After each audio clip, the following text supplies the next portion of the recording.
I could give you the stock answer, which wouldn't be totally incorrect, that people do research in order to acquire new knowledge, which hopefully can be utilized for the benefit of patients, whether it's diagnosis or treatment.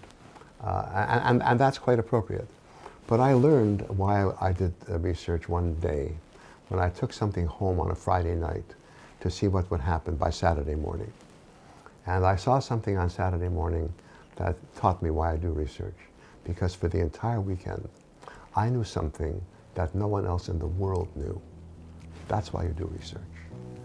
So in medicine, all questions, and we say that to the resident, to the students, all question that arises as a result of an interaction with the patient needs to be answered. And for that, it requires research, it requires funds, and at the end of the day, it's for the betterment of the patient population. I think research awards are very, very important, especially for young researchers. For instance, in my case, the MGH award in 2013 brought me a lot of luck. This has been going on for 7 years now.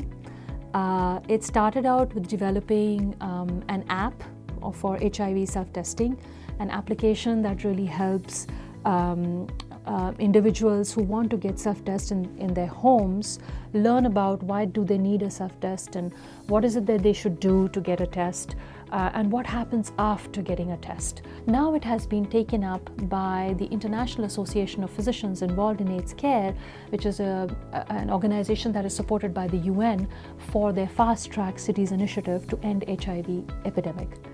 So I think that is really, it's like a manna from heaven for us, and it's a dream come true. As a senior researcher, these funds have enabled me to help the career of others.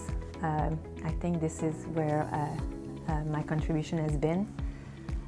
For example, at the Montreal General Hospital, the funding from the foundation have helped me build a vascular lab for a recruit, Dr. Dascalopoulou.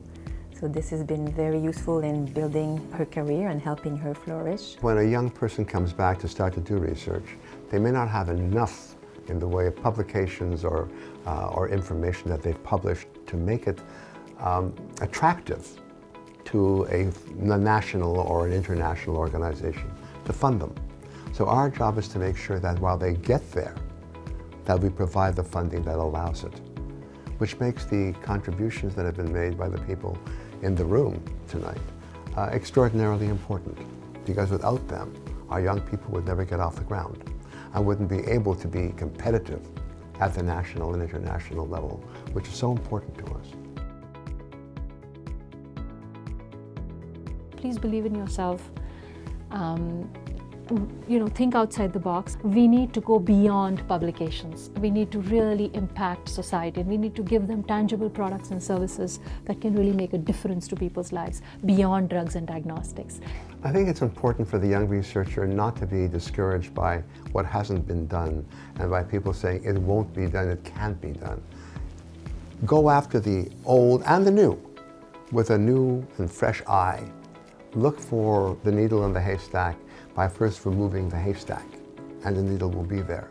If you try and dig through the hay, you're never going to find it. So have a vision, go for it, and it's not just using new technology. It's got to be a new idea. So go for it.